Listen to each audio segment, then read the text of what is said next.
Hey everybody, it's Melissa Roberts now with Gumball Love, and this is my first broadcast on YouTube in quite some time. If you used to follow me back in the day on Periscope, you could see a lot of my broadcasts that were on here from years ago are still here, and I watched a few of those. So I'm also doing this. Just to see how this sounds, how it looks. I might delete this, but who knows? I was watching it, and all of my broadcasts, and all those years ago, I was single. And I was listening to everything I was saying. And now that I am married, I've been married over a year. And with my now husband, we're uh, ending our fourth year, going into our fifth year together. Um, It's all true. It was all so cool to see all the advice that I've given over the years, even when I was single, all the studying, all the work, all the therapy, it paid off. So let's just take a minute to celebrate that because, man, therapy is a lot of work and investing in yourself. You wonder sometimes, is it all worth it? So, if you're brand new to me, I'm Melissa Roberts, formerly Melissa Ledger. I created this concept called Gumball Love. And Gumball Love is a transactional relationship where it's based on you giving someone the dopamine high of attention versus them actually being able to build into a meaningful connection. So, I was thinking yesterday that, all of us are so confused by the guy that's ghosting, the guy that's pulling away, the guy that's cheating. But I'm no longer confused by that guy because I got super interested in who he was and what he was about and what made him tick and all the different men that are doing this and that behavior. It just used to be so overwhelmingly mysterious. I was like, what is going on? And I'm sorry, I have a lash extension that is, I need my lashes done. You can see they're like in that weird stage of like separating. So there we go. I'm overdue. I was in Canada the past couple of weeks on vacation. So anyway, I was no longer mystified by that guy. And I had no idea, you guys, if you've been with me for a long time, I had no idea what I was on to back then and how much this concept has developed. And I look back and I think, wow, I wish I could have grown faster. Yet when I was in those beginning stages, I was really in the first year of taking customers and maybe not even taking customers yet. I was literally going online, sharing the concept. And I hadn't even had customers yet.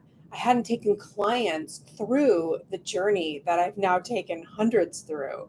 And I needed to develop case studies. So I had this great concept, but I am a researcher at heart. I am learning this. Like, I would love to be in a university. In fact, like, my daydream is like, give me a university setting and surround me with the nerdy professors and just talk about this all day long. Like, I am obsessed with, I feel like this is hesitating a little bit. Hopefully you guys are not. Am I doing something wrong here?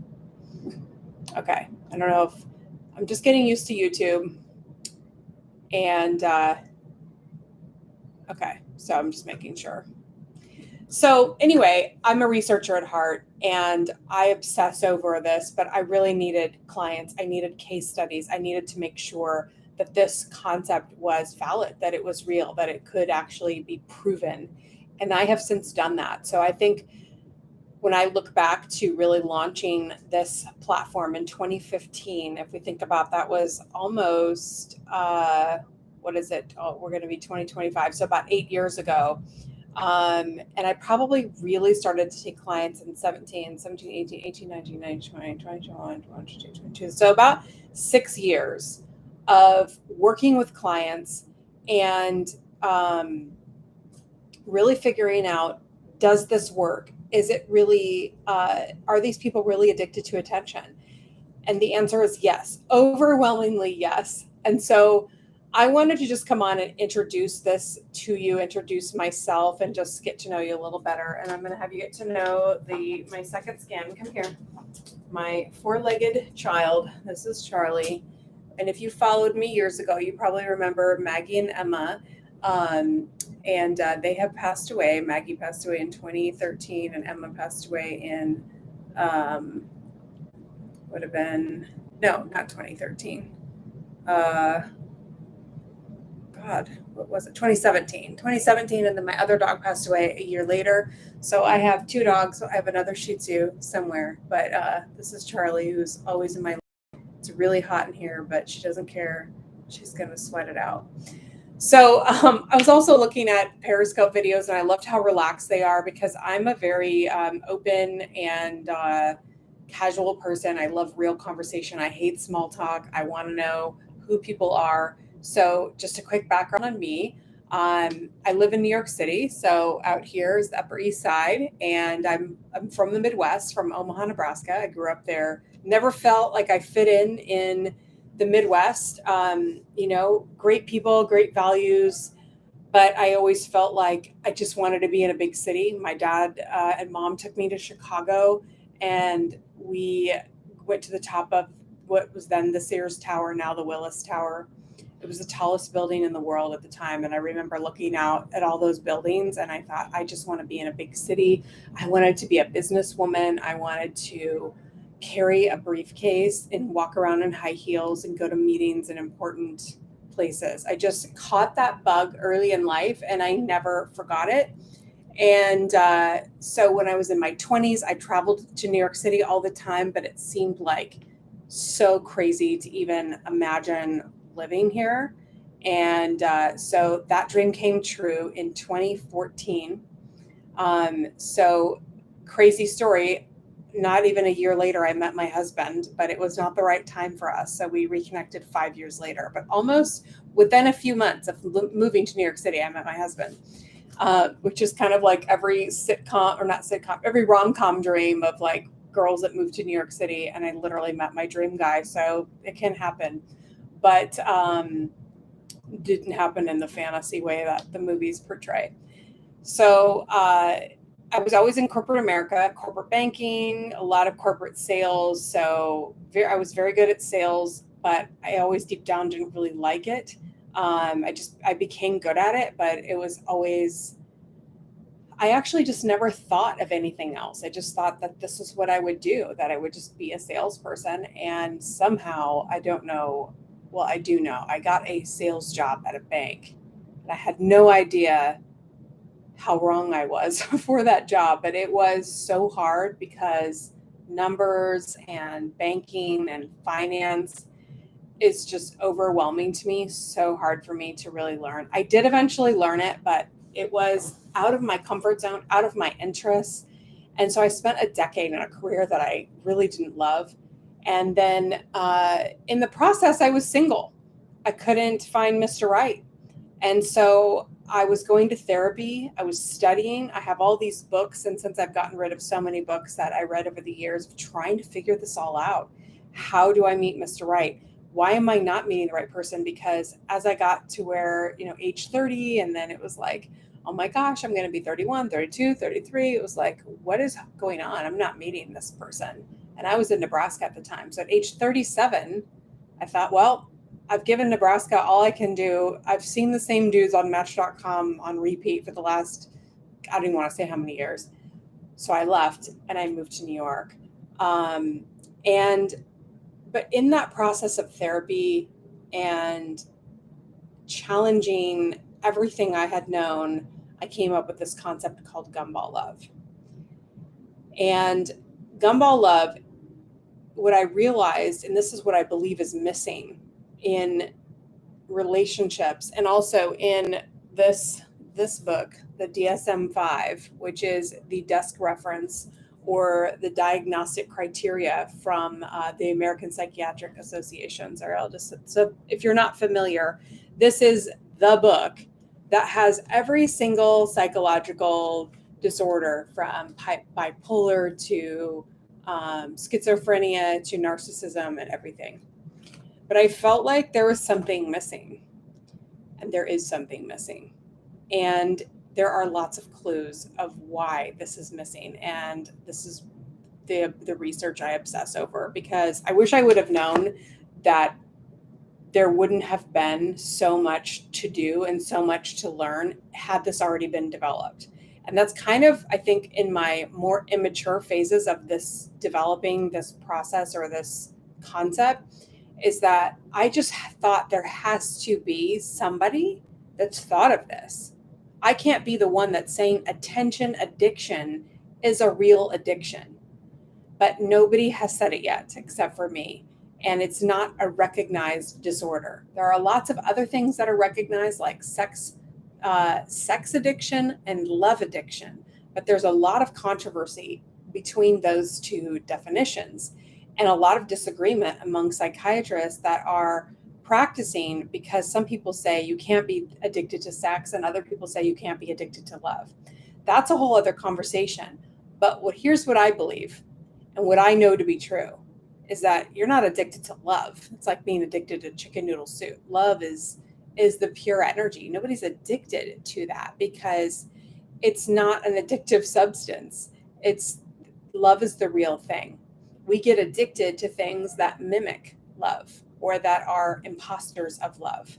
And so I believe that even sex really isn't the thing that we're addicted to, or we get addicted to maybe sex because we really want love. We really want intimacy. We really want connection. So we get addicted to the imposter versions of what we really want. But ultimately, if we're addicted to getting attention and the dopamine high from the thing that gets us close to intimacy, but not quite there, we get addicted to, it's like we want that, but we're not quite getting it. We're not quite there. So to give you an example, a guy who's a player, he has sex and he gets to be with her and touch her and feel her, but he's not really vulnerable. He's not showing his own emotions. He's not being seen. So if you're having sex, you have all the benefits of intimacy, but you're actually not being seen. And so you don't have to be vulnerable. And so people get addicted to that because they're close, but it's a temporary fix, hence the gumball. So the dopamine high in that moment, and this is what you'll learn as you listen to me over time, is that the gumball love, or the gumball itself, is when people are addicted to that, they need it right now. That's the differentiator. Some people that can delay gratification are not gumball people. So when I say a gumball person, it means that they are addicted to getting that dopamine high and they need it immediately. And that's how you can tell if somebody has this issue. So I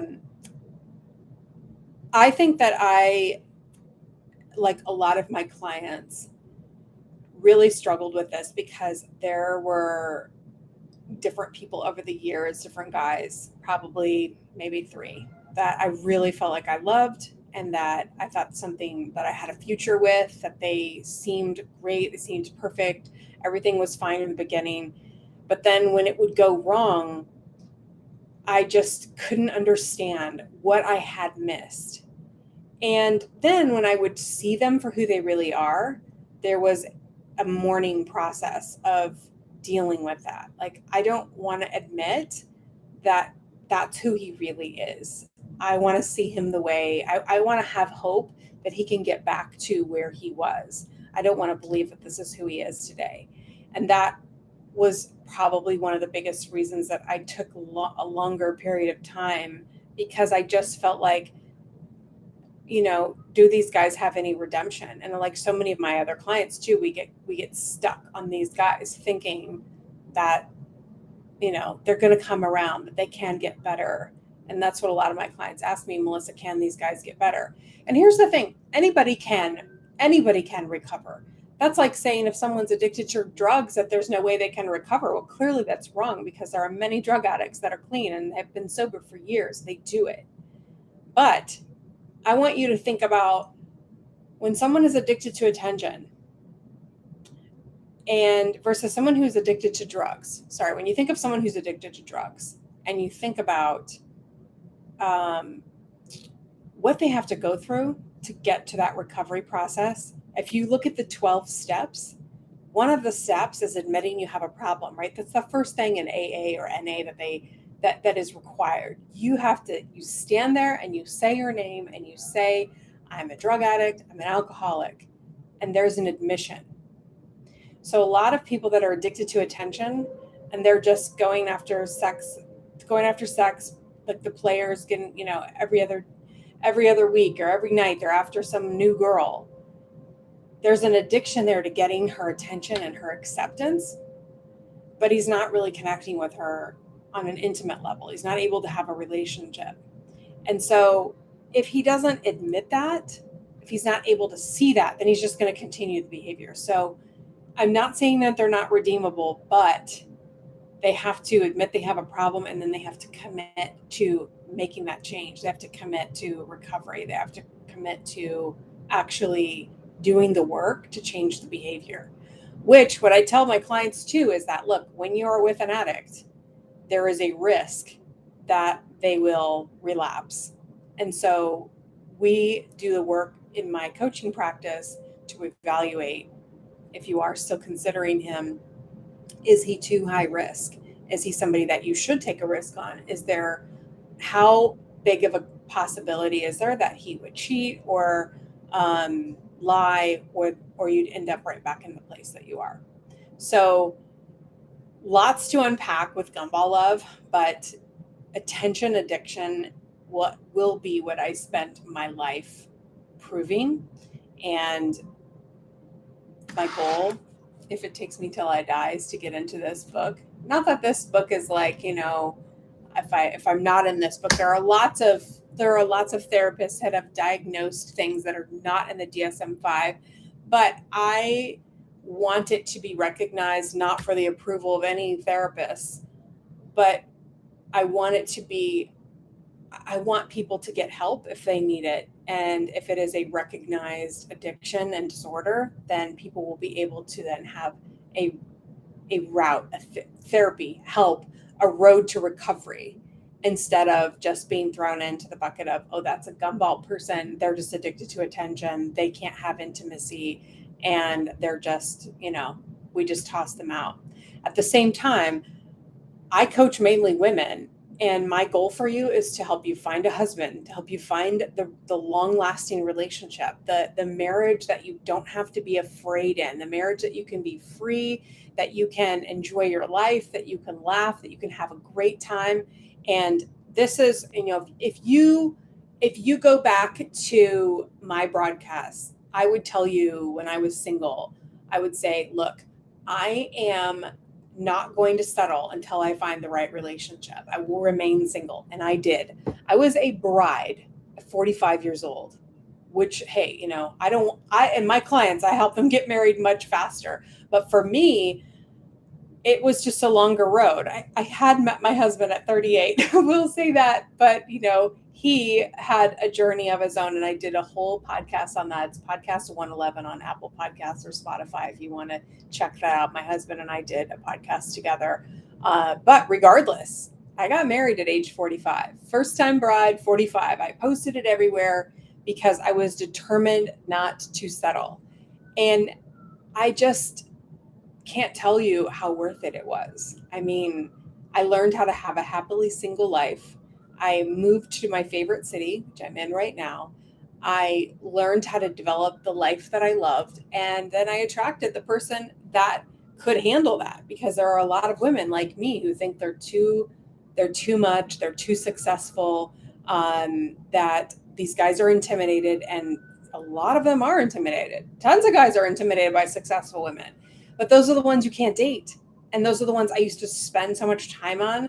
And then they just couldn't deal with it. They thought I had high expectations of them. They would get so threatened by things. And it's like, look, I might be able to show up and perform well, and I do great at my job, but I also want to snuggle up to a man at night and, watch Succession like we're doing right now. My husband and I are watching Succession. I'm like watching episodes. I usually fall asleep first, and then he watches episodes ahead of me at night, and then I have to catch up at some point during the day so that we're synced up at night again. But I got a little ahead of myself and went ahead and watched a few more episodes. I couldn't help it. It was so good if you've watched it. And so now I'm like waiting for him to like hurry up and watch the next episode so I can continue. But that's what I wanted. I just was like, can I just find somebody that I just can like, you know, snuggle up to, that's manly and that will just make me feel, you know, like a woman? Like, can I find that? And yes, you can. And I did. But I had to stop dating the betas that think they're alphas, the guys that are, you know, this movement, men going their own way. Like, alphas aren't doing that. They don't even know about the MGTOW movement. And if you don't know about it, don't even waste your time. But like these guys that are like, oh, I'm against feminism, whatever, like the alpha males are not even focused on that because they don't have to be, because they are able to find women just fine, make conversation. They are marriage material and they don't struggle with women. So guys that are struggling with women, you don't want to date them. There's a reason they're struggling. So we move past those guys and we focus on the true alphas. The guys that are telling you that they're alphas aren't alphas. It's so pathetic to watch and it's really sad. But when I told my husband about it, he's like, yeah, they're losers. I mean, it was just so easy for him to say they're losers, you know, because he spent his whole life being an alpha. He's the guy's guy, successful corporate career, successful in sports, you know, just never had a confidence issue when it came to women or when it came to approaching people or communicating. So these are the kinds of men we marry. We can't marry men that we have to coddle, baby, mother, all the things. So that's a whole nother podcast, but I will do more content like this because I think it's so important that we remember this, because it can be so discouraging out there and thinking that, oh my gosh, maybe I do need to dumb myself down, dim my bulb, not be so this or that, because guys get intimidated and then they say, ooh, you know, how much is that bag that you're carrying? You know, how much is it to get your nails done? How often do you get your lashes? Like, guys that are asking that stuff, beta. They're just not, they're a waste of your time. So this is the world that I immersed myself in and figured it out. I know why he cheats. I know why he wants to be chased. I know why he pulls away. I know why he comes back. I have literally, what's the word? What's the word? I can't think of it. Demystified. You're probably like screaming it at me. But I have completely, I want to keep wanting to say decloaked, but that is not the word. Oh, what is it? It's like you've, anyway, I can't think of it. I've demystified this whole world that people are like, what do men want? Why is he pulling away? What does he want now? This is what you do. If anybody's telling you this is what you do to get men to do X, Y, Z, it's all BS. So you do not have to follow any of that content. There is no secret about what men want, because there are lots of men and they all want different things, just like women. So anybody that tells you that they have the secret, then they're selling you. And a lot of times this is beta males that think that they're alphas, who think that they speak for men. So they're like, imagine they think like, I'm an alpha male and I'm going to tell these women what men want. It's like, no, you're not, because you're a beta and you have no idea and you're probably a loser. So we can't listen to these losers telling us what men want. Sorry, I saw a notification come up. So there's so much more to say, but I just kind of I was just watching Periscope from the old days. If you didn't watch, I don't know if you remember Periscope, but it was like when live broadcasting was new. It's like, we already sound old saying that. Like, I remember when live broadcasting was brand new, but it wasn't that long ago. When was it? Like 2015? God, I don't even know. I think I saw, let's see, 2016, I think my videos are 7 years ago. Yes, I do still count on my fingers. Wow, 7 years ago. It's crazy, but here we are. So I want to know if you like me being on YouTube, if you're an OG or you're brand new. I feel like a lot of women are on YouTube. This is where you look for your content. So I wanted something that's a little bit longer form. And so, yeah, here I am. So let me know what you think. And until next time, I'm going to come back on. But I just wanted to try this out, see how it looks. And I will see you guys on the next broadcast.